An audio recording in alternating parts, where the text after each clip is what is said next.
Welcome to Kentucky Tonight. I'm Renee Shaw. Thank you for joining us. Our topic tonight, the future of hemp.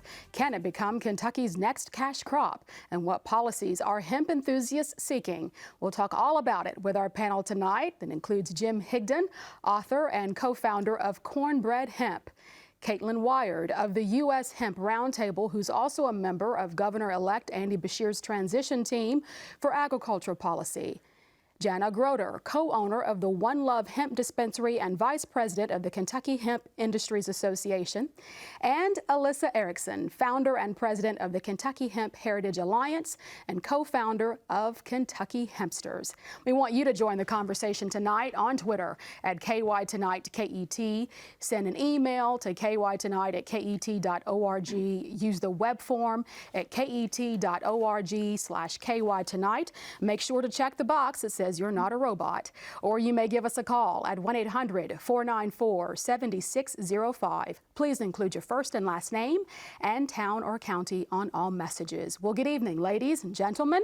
Appreciate you being here to have this conversation about hemp. I don't think there's anyone amongst you that's against hemp, right? And there's very little outward opposition to hemp, and we're going to talk all about it. So tonight is more of a discussion, less a debate. But we want to set up for you the kind of economic impact that Kentucky hemp is having in the industry here in Kentucky. The future of hemp seems to be fairly bright, and here's some stats from the Kentucky Department of Agriculture to make that point. In 2019, the KDA, Kentucky Department of Agriculture, approved 978 licensed growers.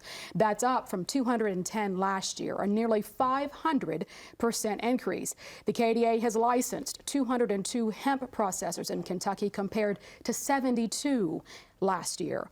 Kentucky hemp growers planted a little more than 25,000 acres this year, up from 6,700 acres planted in 2018. And hemp processors reported $57.75 million in gross product sales last year compared to 16.7 in 2017. So Alyssa Erickson, these are impressive numbers.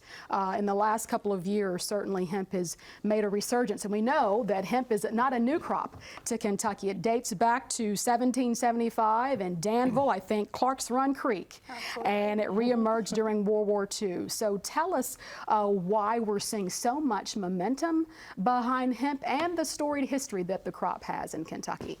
Right. So Kentucky, this was our cash crop for nearly 200 years. Our economic industry was heavily built on hemp, anywhere from our policies to transportation to manufacturing and, of course, agriculture. So, of course, when the revival came about, Kentucky was the one leading that. Our representatives saw the history here in Kentucky. It saw how important it was to our early economic development and said, if it was that important then, why are we not doing this today? Historically, we had limited uses for hemp, primarily the fiber. Today, we have a myriad of uses from the fiber, the seed, to the CBD. So again, thinking about historically how important it was then, what does that mean for us today, and what could we be benefiting from that? Right, and more to come. Jim Higdon, you initially invested $100K with a partner in the hemp startup business. You reportedly made all of that money back in 5 months. Tell us about your company, Cornbread Hemp, that also uses bourbon distilling process for making CBD oil. We distill our CBD oil to a high level of purity, and what that does is it separates out the plant matter from the CBD, so it's a full spectrum distillate. And we use only the heart of the run of the distillate, and that's a bourbon making technique. And the CBD industry it came out of Colorado Laboratories, fully formed a few years ago. There were no best practices, this is the best way over that way. When it came to Kentucky, we had this whole tradition of bourbon making sort of apply to the CBD making process. And when we do that at Cornbread Hemp, we end up with a superior product. And it's really helped our business grow. Yeah. So how easy or hard was it for you to break in an already kind of expanding, saturated market? It was difficult, and it remains difficult. We were on version 2.0 of the hemp boom. The version 1.0 are the folks that came in after the 2014 Farm Bill through the pilot programs, and we came in right after the 2018 Farm Bill passed. And so we really were able to learn from the mistakes of some of the people who came before us. Yeah, so Katelyn, Wiard, I want to get to you. The U.S. Hemp Roundtable, first of all, give us a definition of what that is and what your mission is. And that, as you were talking about earlier, Ms. Erickson, that we think mostly of CBD now when we think of hemp, but there were a lot other uses for it. So tell us about what you're trying to do and the advocacy that you're working with the U.S. Hemp Roundtable. Yeah, so our organization is a business advocacy organization. We make sure that governments understand that hemp isn't marijuana and that hemp should be legal. And then we also work to educate consumers on what's going on with the federal administration component as well, like with the FDA and the USDA. Yeah, it's pretty complicated stuff, and we're going to really take a deep dive into. We now know there's a comment period for the USDA to have their framework, and that framework will provide guidance for states. I think I've gotten that right. But the USDA could also, I guess, decline or reject a state's plan, could they not? So we're going to get more into that a little later. Jana, Groda, thank you for being here. All of you are new to the show, so I appreciate you all being on for the first time. You have a woman-owned and managed hemp dispensary, uses verified CBD products. What's verified mean? Well, when we get our CBD products, whomever we get it from should already have a certificate of analysis from a third-party lab. But I even go further, and I have a lab that I use out west that I send product out just to make sure, not that I don't trust, but I'm in the front lines and I see all the people buying this and purchasing them. A lot of them are ill or have conditions, and I want to make sure they have very safe product. So I actually do yet another test on my own dime and make sure that what I have on the counter is what it says it is. Right, so hemp is a cannabis plant, and yes, it is. Several years ago there was a lot of opposition, perhaps law enforcement being amongst those who had concerns that you couldn't distinguish between marijuana and hemp. Is that still a legitimate concern? I'm hoping the USDA guidelines will stop that, but definitely owning a shop that has materials that could be considered illegal federally. We've had days where, I mean, anything could go at any point, so it is a risk for sure. So this can't contain legal hemp more than 0.3% THC, Correct. right? So that's what keeps it in the safe zone. Well, for one hemp facility in Bourbon County, creating a hemp business from the ground up means excitement, but also some challenges. Our Casey Parker Bell went to AgTech Scientific just outside of Paris to see what it does every day. The industry is in its infancy, so there's a lot of things that are happening right now. That industry is industrial hemp. AgTech Scientific has seen a shift over the past year. The business has changed from growing bedding plants to a single focus on industrial hemp. The 40-acre AgTech facility in Bourbon County receives hemp from farms across the state and prepares it to become a variety of hemp-infused products. To make the switch, AgTech started with a purchase from a marijuana state. We brought in 500 clones from Colorado. AgTech's Special Projects Manager, Mark Gifford, explains how the hemp industry is learning on the fly as he gave us a tour of the facility. So this is all uncharted territory. A lot of the information that we get on how to do a lot of this stuff comes from marijuana growers, right? Because it's marijuana, we always say, that killed the hemp industry. It's the marijuana that's bringing that back. AgTech has almost 8 acres of what is referred to as mother stock, where new plants are created with a cut. The plants come in at 2 to 4 inches and leave at over 4 feet tall. It may look like marijuana, but it has low levels of the cannabinoid THC. That is the main psychoactive compound that causes a high. What is the difference between this type of plant and a typical marijuana plant when you're looking at them side by side?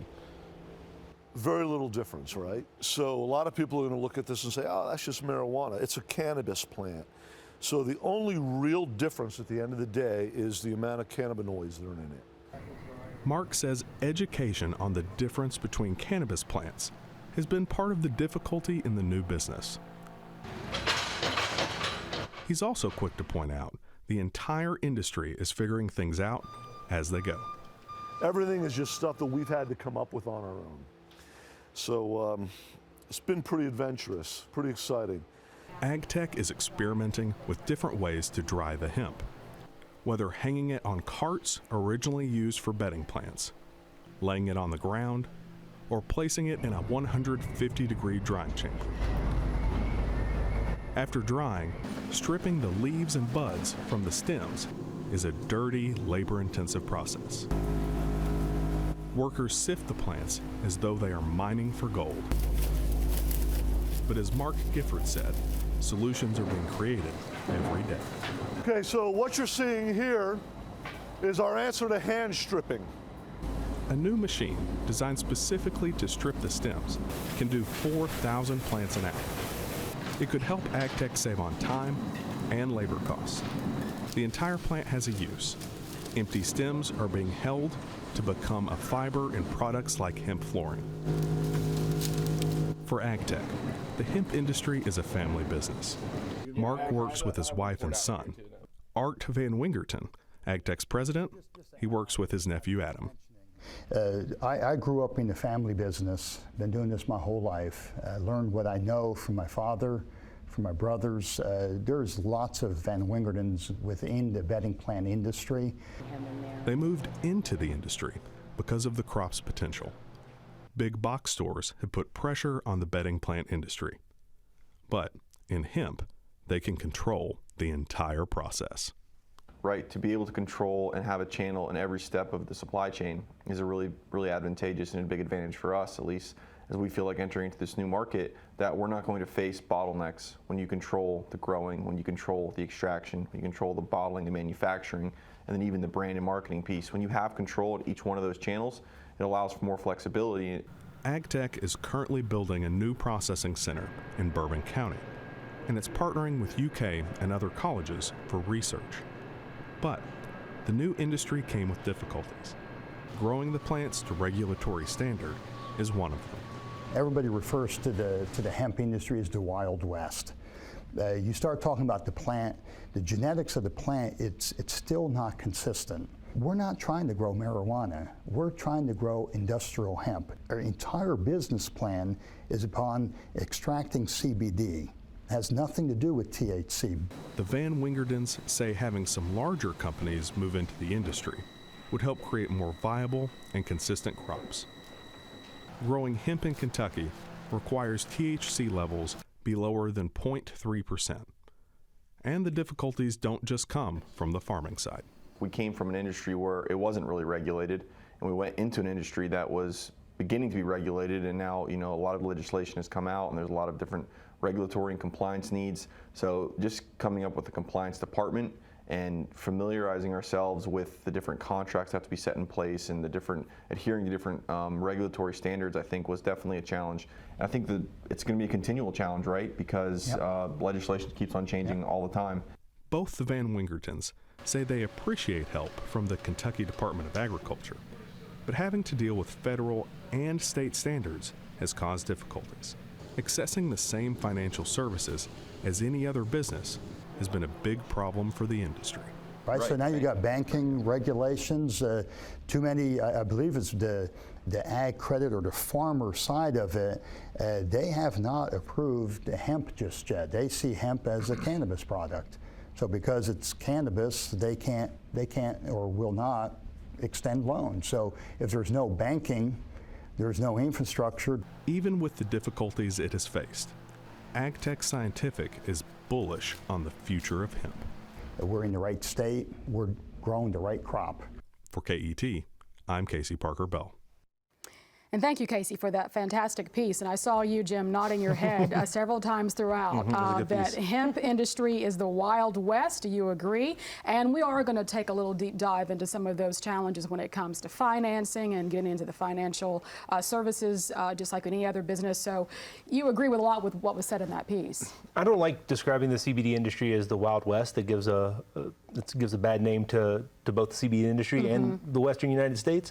But I'm a big fan of Western movies, and there's good cowboys and bad cowboys, and in the Wild West there can be a lot of good along with all that wild. Right. Well, and a lot of uncertainty in the hemp industry, as you heard in the piece of Casey's, and a lot of folks are urging caution. So just today there was a legislative hearing, the Interim Joint Committee on Agriculture, and the Kentucky Farm Bureau president gave some advice for Kentucky's growing number of hemp producers. and it's 4 or 5 words.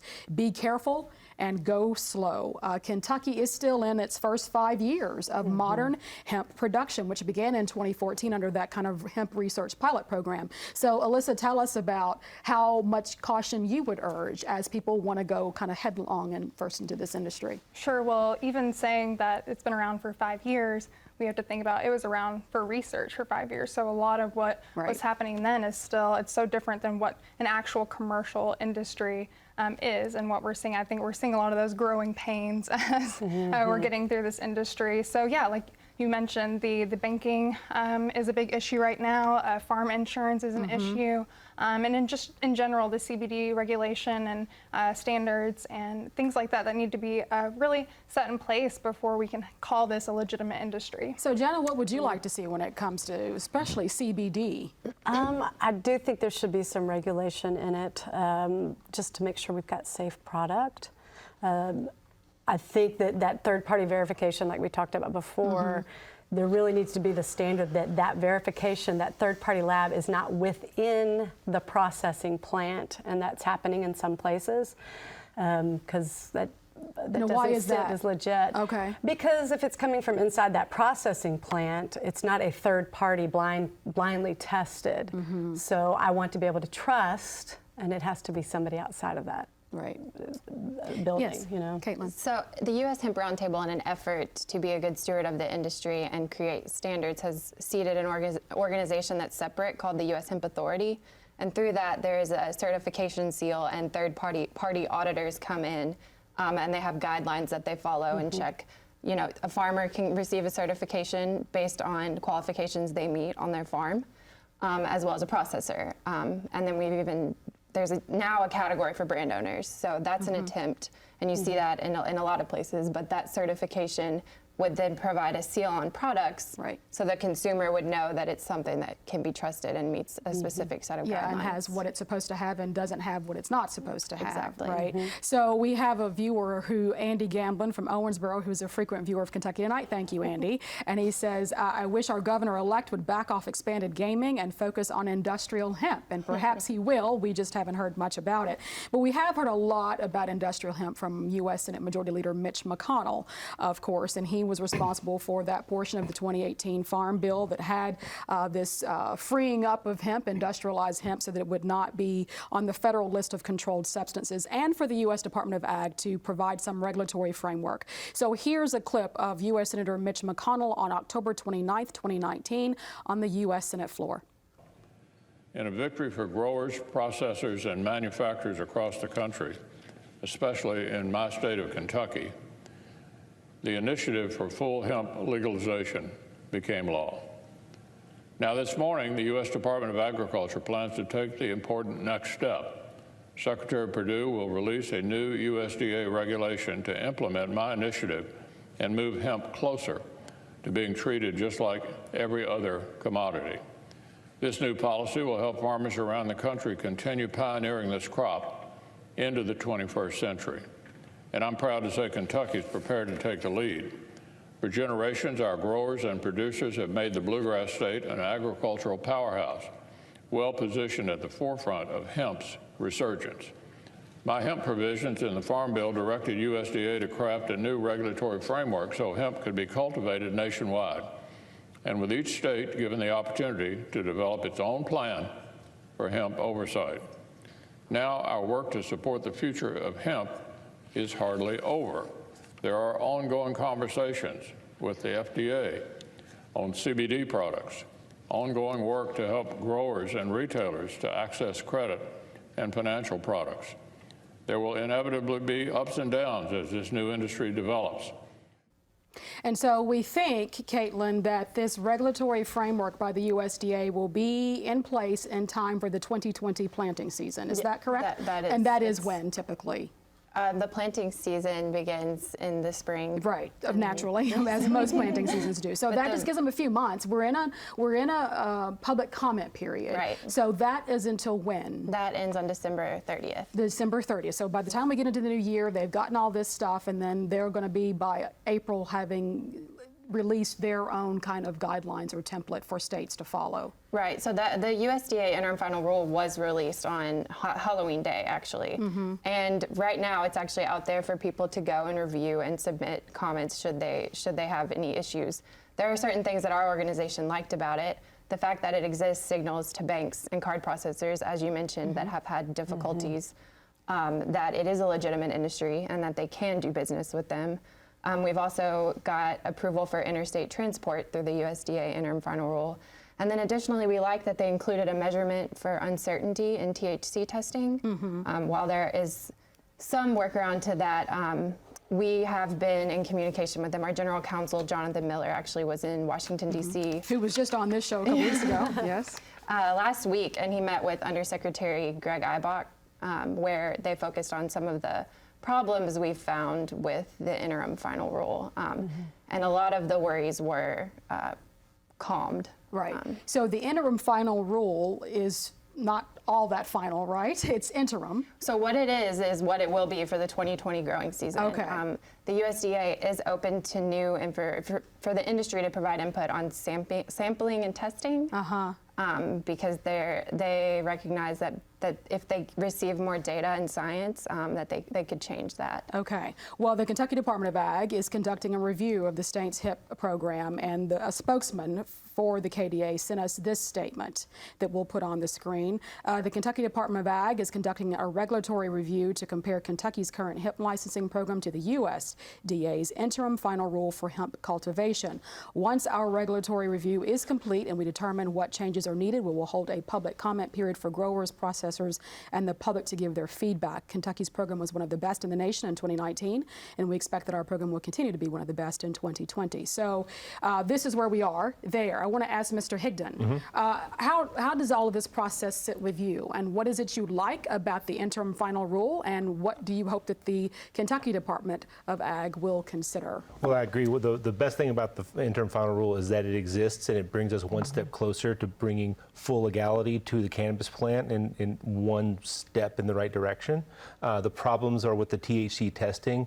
The USDA interpreted that THC, the 0.3 Delta 9 THC standard, very strictly on two different variables. Not to get too deep into the science, but they're imposing a decarboxylation standard. That means after heating. So that's taking whole THC and converting it to the Delta 9 THC. And many of the plants, many of the cultivars that are being grown as hemp this growing season will be non-compliant next growing season because of the strictness of the THC testing standards in these interim rules.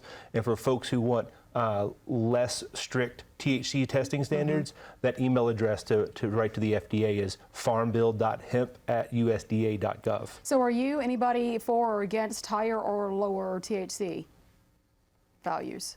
I think it's important definitely to have that wiggle room, and people to understand too that after you harvest and go through, the drying process and that THC level goes down. So if you test it at even, 0.4%, there's a high chance that after it's processed and dried, it's going to be down to the compliant level. Right, but you can't guarantee that it's going to be down to the compliant level. Well, that's why you do follow-up testing and make sure that it falls under that. And I think that the heart of this industry is the farmer, and we have to give that wiggle room to them, because if a field test over that 0.3%, they destroy that field. And a farmer does not have insurance. Our crops don't have insurance at this point, which is something we desperately need.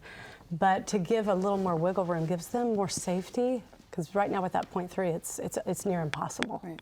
You are watching Kentucky Tonight, and we're talking about the future of hemp. Thank you for the privilege of your hour this evening and joining us. We do appreciate it. So this question or comment from Greg Gibson in Grant County. He says, I've heard of hemp being used as a food source for livestock. What does the panel think about hemp being used for feed?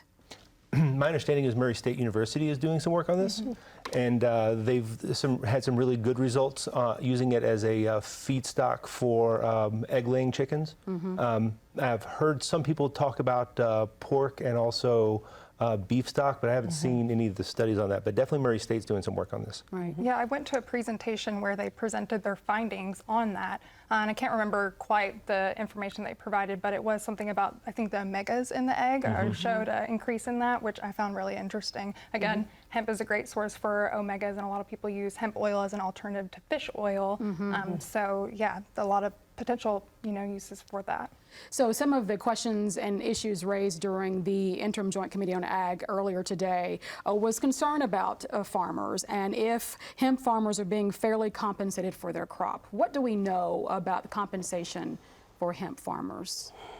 Well, one thing that we do know is that in some states where hemp flower is legal, where we can sell hemp flower directly to consumers, farmers are being paid a much higher dollar per pound for hemp flower than we're paying in Kentucky that were for hemp products that are hemp that's grown in the field going directly to a processor. And I want you to explain the difference between the hemp flower part, because that's where the controversy comes in, because the hemp flower has the higher concentration of THC, which is the compound that causes a high. Well, sure, but if it's called hemp, if it passes the standard for 0.3 THC, if it's compliant by federal law, then it's hemp, right? And so that's still a flower product that can be consumed either by baking or smoking or juicing or any sorts of different various ways to consume it, other than it going through a processor and coming out the other side as a bottled product.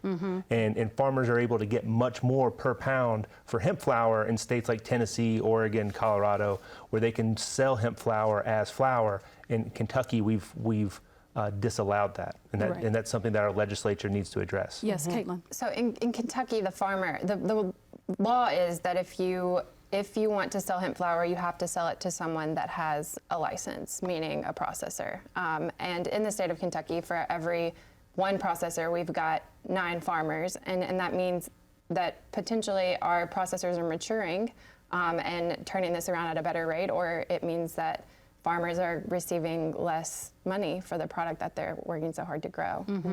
To get back to the hemp flower, though, law enforcement is concerned about this, right? Because they say that it's almost indistinguishable between a marijuana plant. Well, it is in fact indistinguishable from marijuana. It looks, smells, smokes identical to marijuana. The only difference is the effect it has on the person, and the only way to tell that difference is with a lab analysis. That's certainly true.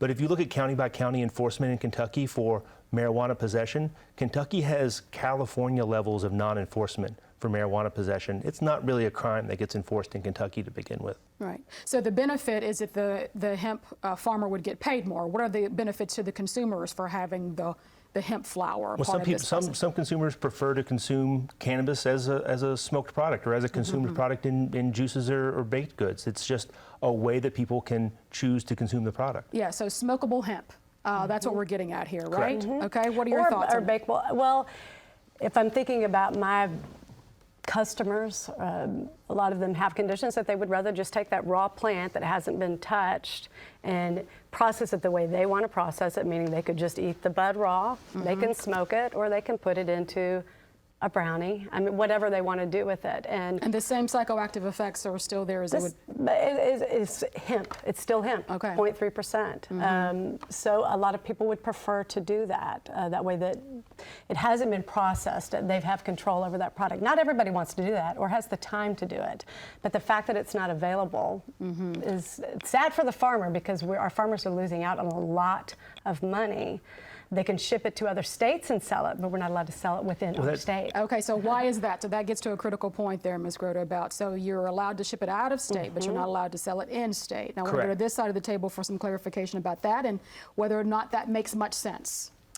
So whether or not it makes much sense, I can't speak to, but I will say that farmers in Kentucky are going to Tennessee to sell their hemp flower product because there's a high consumer demand for it. And it's not illegal to do that. And the farmers can make a direct profit as opposed to having to work with the processor to get it processed. To interrupt. Why would any farmer want to take less money for the same crop?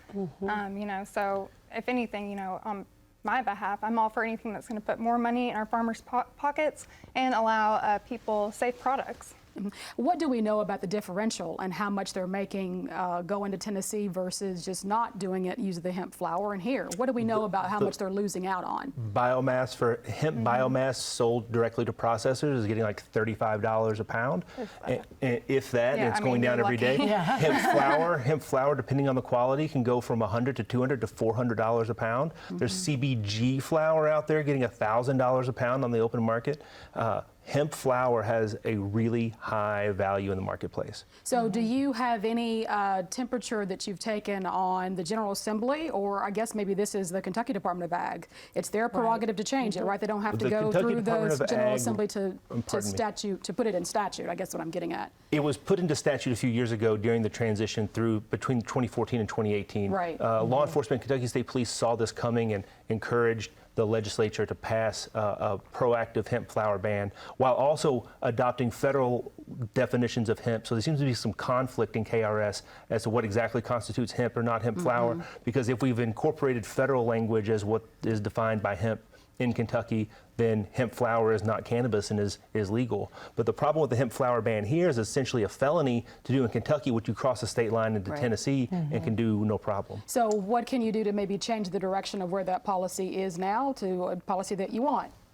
It's my understanding that the policy is in place because law enforcement has such a hard time distinguishing and therefore couldn't really police the product like they would need to, because as it's been mentioned, it looks and smells exactly like marijuana. It's just that 0.3% THC, because legally, by definition, a hemp plant that is above 0.3% THC is marijuana. Right.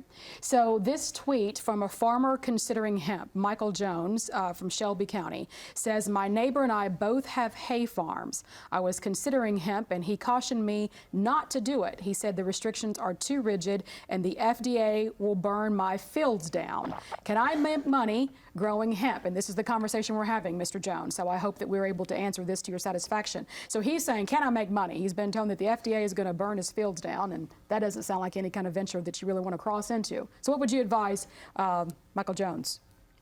Well, it's not the FDA that'll burn his field down. It's the KDA or the DEA or the USDA, but not the FDA. Right. So that's your first clarification, Mr. Jones. And the second is start small. Start with an acre next year and see what's going on, but don't put all your eggs in one basket. Going out and grow 100 acres of hemp without knowing what you're doing with it. So is there a minimum or a maximum that you have to grow to be licensed, or can just someone experiment with one plot? I think the KDA was being very flexible with farmers, allowing variants to be put on their licenses. I think a lot of people altered their licenses upward last growing season. They got licensed for an X number of acres and they wanted to grow more, and the KDA was very flexible with them, allowing them to change their licensing number. So I think the KDA is doing a very good job about that. Any other response to Mr. I would Jones? say it is different than growing hay. It's very different than growing any other plant, depending upon whether you want to grow fiber, food, or CBD. That's three different ways of growing it. CBD is a different thing. It's a different, I mean, they all are, but it's not easy as you would think it would be. So starting small, like Jim said, I think is imperative to your sanity. And I want to add too, Kentucky Hempsters is a great resource for people, particularly in Kentucky, looking to get into hemp, learn more about it, learn about the markets and what processors and people are out there that they can connect with before they get into this, because it's really important that you have those connections and your processor lined up and sort of all your T's crossed and your I's dotted before you get into this to help any potential foreshadowing of any, possibilities, which in this industry are, inevitable. Right, sure. Yeah, it's still a new industry, so a lot can go up and go down. And I'll echo what everyone else has said. You really have to have a plan. I think a lot of farmers, we've heard stories of farmers that really bite off a lot more than they can chew and don't know what they're doing, invest all this money, and then are left with a crop that's not viable. And that's what we don't want to see happen. So if you get involved, you really need to have a plan and start slow. And for tobacco farmers who were displaced from that crop, who were looking for an alternative, this seems like the place to jump, right? This seems like the bandwagon to get on and just It seems jump like cautiously. it, and that's, I think, why we're worried, because so many farmers, especially small farmers looking to bring revenue back to their farms and help diversify their farms, they're so hopeful for this, and the last thing we want is them to put all their money into it and have a bad year and be turned off and lose their money and have to sell their farm. That's the last thing we want. The Kentucky Department of Ag is having a hemp summit on December 4th, 9 a.m. to 5 p.m. at the Kentucky Expo Center. So for people who have questions, growers, farmers, they want to know about the processing parts of it and how to do an online application process. So I would, if we could kind of break that down. So, how does one get into the industry? Well, I think it's just a pretty simple application process with the KDA now. The only limiting factor from a federal level is a felon ban that was put in place, a 10-year felon ban from the point of conviction, stopping someone from being a license holder. It does not stop a former felon from working on a hemp farm. And some of these first-time farmers who are out in the field next year, what they really need is someone with that criminal conviction who knows how to grow this crop to help them along on it. So that might be a little bit more controversial than what we just talked about a moment ago with the hemp flower. So Katelyn, this felon ban. So if you've had a felony, you cannot get a license, but you could employ someone who has a felony. So explain the rationale behind that, and is there movement to change that? So the rationale behind it is because it's closely associated to marijuana, but Jim is correct in that there is a 10-year, if you've received a felony from that point related to a controlled substance, you have 10 years before you could obtain a license. Right. So it's only a felony related to controlled substance. Correct. It could be a felony for some other reason. You could be a tax evader or a murderer and you'd be fine. You're fine. We're not suggesting that, but that is excluded. Okay. That's right. And it's something that the industry as a whole opposes, but it's what needed to be in place to get the hemp provisions in the 2018 Farm Bill, and we hope to work on improving the language related to the felon ban as we move forward. Right, so that's something that can be worked on. Okay, so I do want to go back to banking, unless there's another. Well, I would just say there's always another Farm Bill, and the great thing about attaching hemp to the Farm Bill, first in 2014 and then 2018, there's always another Farm Bill. So it's really difficult to get a standalone bill through Congress, but if hemp is always connected to the Agricultural Appropriations Act that we call the Farm Bill, there's always a chance every 4 years to move this forward. But what if it's not attached to the Farm Bill? Well, then it's more difficult. But the House Judiciary Committee on Wednesday is holding a vote to legalize cannabis. So there is movement on the standalone bill front. In the House, we should say. In the House, but if it passes out of the House Judiciary Committee, about the U.S. House. The U.S. House. If it passes out of the House Judiciary Committee, like it very well might do on Wednesday, it's a whole new game. It's a historic vote. It's the first time that a committee had ever voted to legalize marijuana out of committee. Right. You are watching Kentucky Tonight, and we're talking about the future of hemp. Thank you for joining us, and we're going to talk now about some of the financial challenges, and that's with banking. So hemp producers and farmers are facing this, getting access to capital and financial services, getting loans. We heard that in the piece by Casey Parker Bell, in order to run a business like you would any other successful business. A few days ago, the U.S. House passed some amendments.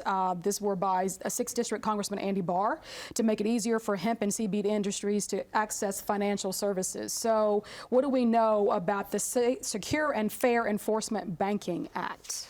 So the Safe Banking Act is a bill that was a marijuana bill, and what Congressman Barr did was recognize the need for hemp for hemp growers and people in selling retail. They're having issues with banking and card processing, and so the language that he included into that bill would then provide a safe harbor. So then the banks and card issuers or card processors would no longer have to be afraid of federal regulatory action like sanctions and things of that nature. And then what it would also do, which is really good news, is that it would require that the federal financial regulators issue formal guidance to banks and card processors encouraging that they do business with hemp companies and hemp and CBD companies because it's totally illegal. So I did want to ask you, Ms. Groda, have you had issues with this? Absolutely.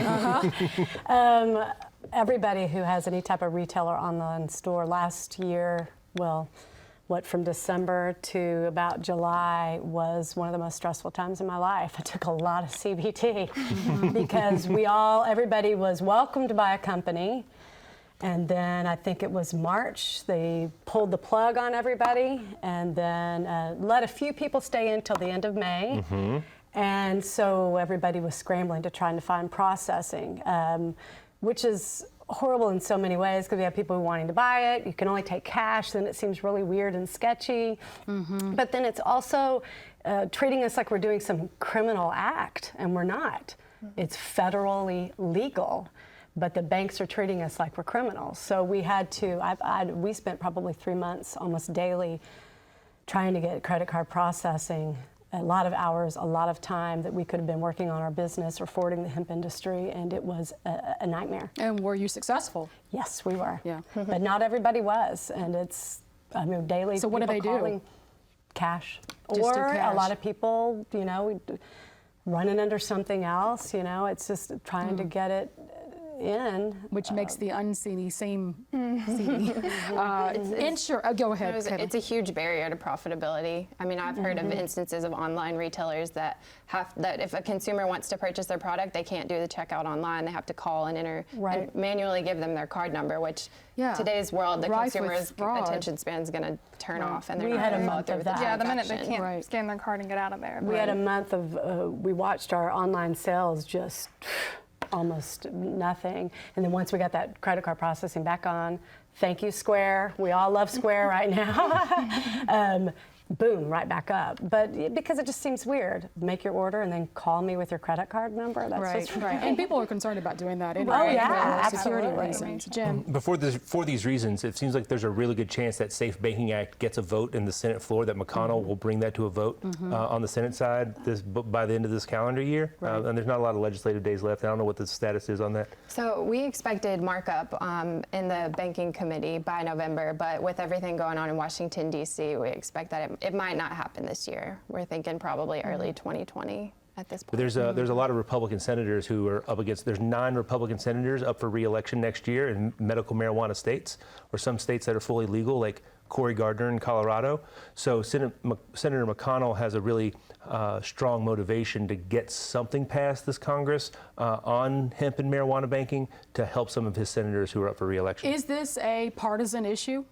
It's really a bipartisan issue. If you look at the polling, it's 75% of Democrats and 55% of Republicans, which means it's more than half of Republicans. What's the direct object there? What are they for or against? For marijuana legalization. For marijuana legalization. So maybe that's the fear that many have, that this is the tipping point to full-fledged marijuana legalization. Is that your objective? I think the tipping point's already happened. I think the 2018 Farm Bill was the tipping point. I think Senator McConnell, either accidentally or on purpose, started a chain of events that's going to legalize marijuana in America. I think there's no other way than forward on this stuff.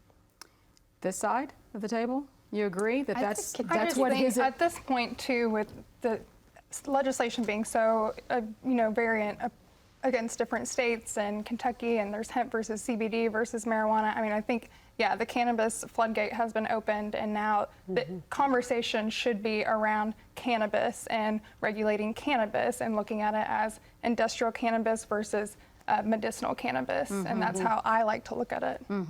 I will say that in Kentucky, we're very hemp focused, obviously. I think that in certain states, like for example, we've got some work going on in California right now. We have a lot of issues getting hemp legislation passed because the marijuana industry is against that. So they're competitors in a way. So to loop it all in is a little bit of an overstatement. I mean, they're obviously associated, but there is some competition between the two. Hadn't thought of it in those terms, right.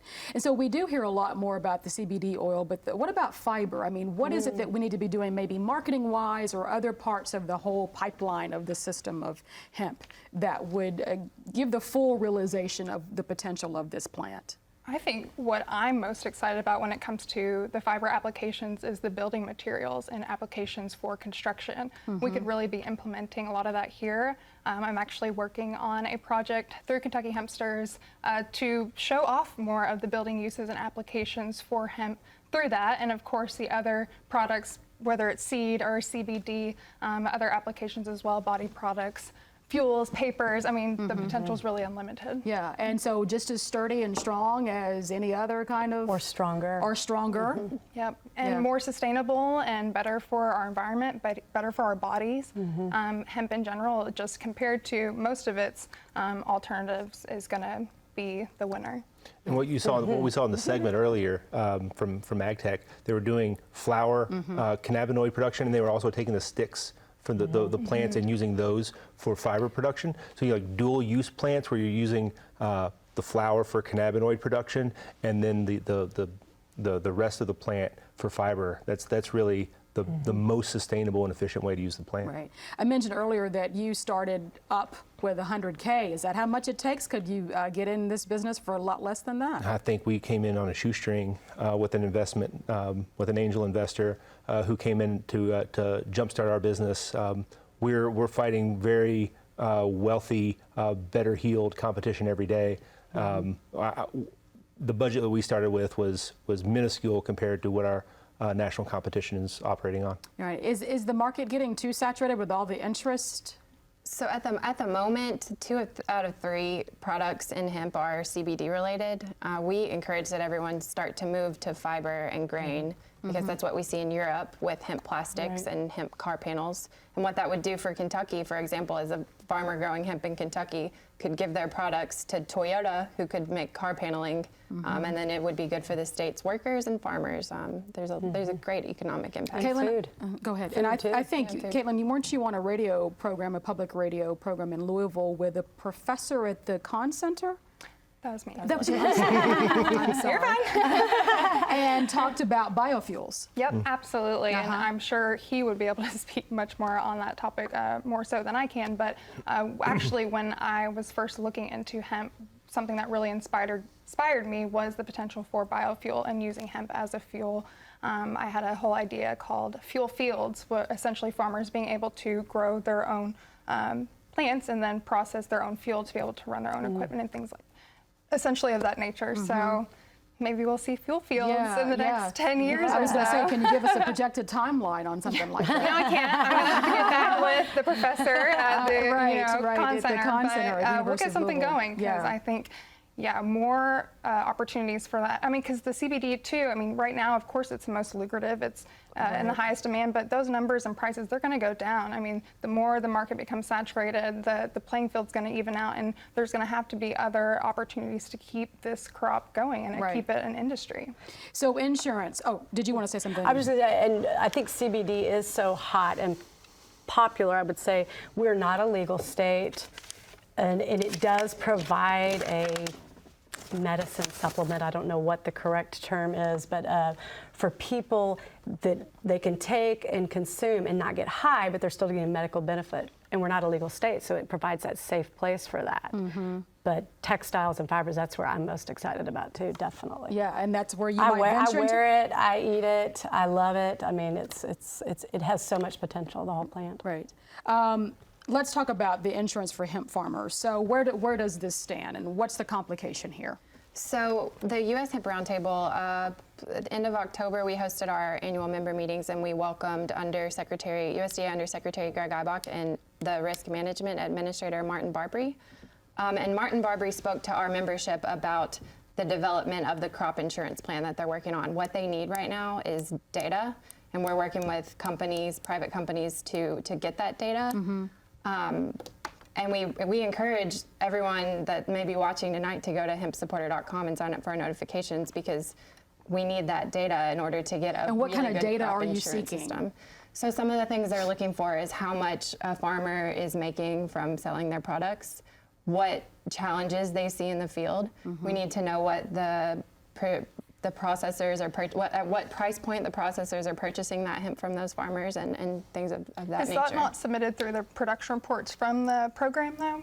It's my understanding that they Kentucky- need 3 years of data to generate the crop insurance program, and so we're in a data collection phase for the next few growing seasons, and then basically our hemp growers are growing without insurance until essentially the next farm bill. Then crop insurance would be sort of along for the ride. I wondered We think too it could happen before then, but in Kentucky's commended frequently because of how well the Ag Department collects the data here. But it is not like that in every other state, and that's the issue. And two, I wonder how much just waiting on the USDA regulations to come out now that they're published and now that they can reference those, I'm sure we'll see a lot more. And we've had people reach out to us through Kentucky Hempsters regularly, not only seeking insurance, but also insurance providers wanting to work with hemp producers. So we don't know that it's any more difficult for hemp farmers to get insurance. It is. It is. Yes, There's no absolutely. insurance. Yeah, and our first 2 years in the program, our farmers that we worked with actually had to stop growing hemp because if they claimed profit from hemp revenue, essentially they were not going to qualify for their full farm insurance, and they've not grown hemp since. So it's a huge issue right now, and to make sure those we'll see premiums aren't exorbitant. ridiculous. Exactly. I mean, And not only that, if that 0.3% combined THCA and Delta 9 stays at 0.3, and you're asking a farmer to go out and grow at the risk of, after a whole season, pouring all of their money and all of their time into it will be burned. We're asking them to do something that we would never do. Right. We wouldn't even think about it. Why would And you how do you that? ensure that? You know? Yeah, it's like you can't. So hopefully we can get those numbers. And I know Katelyn said that they're, And so that's what looking at that, happens if you come in above that 0.3%. They have you burn it. Correct. Or destroy it. Or destroy it, which is through the burning process or any other process. I will add here, sorry to interrupt, but from Jonathan Miller, our general counsel's conversations with the USDA last week, they did make it clear that they will approve state plans that allow for the disposal through use on the farm, so you're not having to burn it. You're obviously not making a profit from it, but if you want to use it as animal feed on your farm, you can. They just don't want it out in the market and in commerce because it's a controlled substance by definition if it tests hot. At this point. Yeah, right. And so, so that's the crazy thing is that we're talking about a fraction of a percentage point that can make something turn from a profitable commodity to a controlled substance that farmer then becomes a criminal if he doesn't destroy the crop that he spent his whole summer trying to grow. And this is the arbitrary decimal points that we're really sort of hammering farmers on that's going to make the long-term viability of this crop difficult if we don't give the farmer some flexibility. And so you're saying it is criminal. So if they don't destroy, there's a leeway to 0.5. There's a term for negligence. It's 0.5% THC, and that's something that we actually brought up as an issue we had with the interim final rule. And we were actually informed that negligence does not imply criminal penalties. What they're looking for is a farmer who has 5 crops and 3 are testing hot, because it's not for lack of trying, or it's for lack of trying in that regard. Right. So what would be the criminal penalties? So they said it doesn't imply criminal penalties, but I would assume that if there were criminal penalties, what? Felony cultivation. Right. Which carries what with it? Do we know? I'm not an attorney, but prison time. I think you'd be in And that could trouble. be as simple as getting a cultivar from Colorado that may perform, under their standards there, coming to Kentucky under our environment and spiking, and then all of a sudden, it's just, we can't, predict that at all. And especially the farmer, which at this point has everything to lose, and this is really, this industry doesn't exist without And the state of Kentucky in the next legislative session could decide to raise the Kentucky-based THC threshold as high as 1%, as long as it stays in the state before it is diluted down to a final product. But you couldn't sell it out of state for that much. It'd have to be diluted you down. could process it and dilute it down, but the farmer could still profit from it in the state, and it had some more flexibility on what he could grow, or she could grow. Right, but the probability of that happening in Kentucky we have 7 border states. Every border state around Kentucky has a more permissive hemp and cannabis law than Kentucky has. Every state has its own path towards legalization. Most states have gone restricted medical, robust medical, recreational, but Kentucky has gone through industrial hemp and then a cannabinoid hemp production phase. We've got unfertilized female flowers growing by the acre in Kentucky every year now. That's essentially marijuana. Farmers are growing unfertilized female flower. The only thing that's not making it marijuana is the THC level. We're really close in Kentucky to legal marijuana. But I think the political will, to do that, particularly in an election year, seems fairly slim, I would say. I think after this election, I think the chances are better today than they were a month ago. Perhaps. So you were going to say, Katelyn, I think before, or perhaps? I don't recall what I was saying.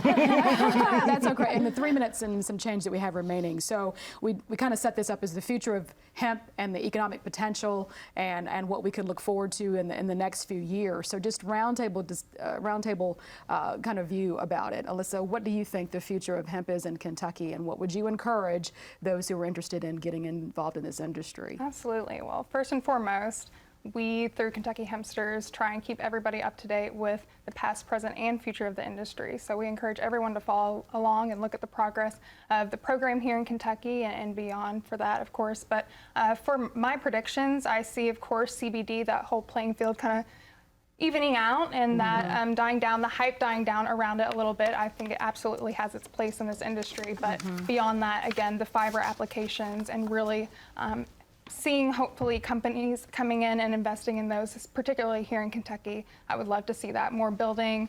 She mentioned we got car panels, we've got Toyota here. It makes sense. So you're on the transition team for ag policy, Katelyn. So what will you advise the incoming governor when it comes to this? Yeah, so Kentucky's hemp program is top. So, I mean, if we continue on the route that we're going and continue listening to the industry through input, like at resources like Kentucky Hempsters or like US Hemp Roundtable, then we're going to get what we want out of this, and Kentucky's going to stay at the top and have a program that the industry is happy about and can grow exponentially.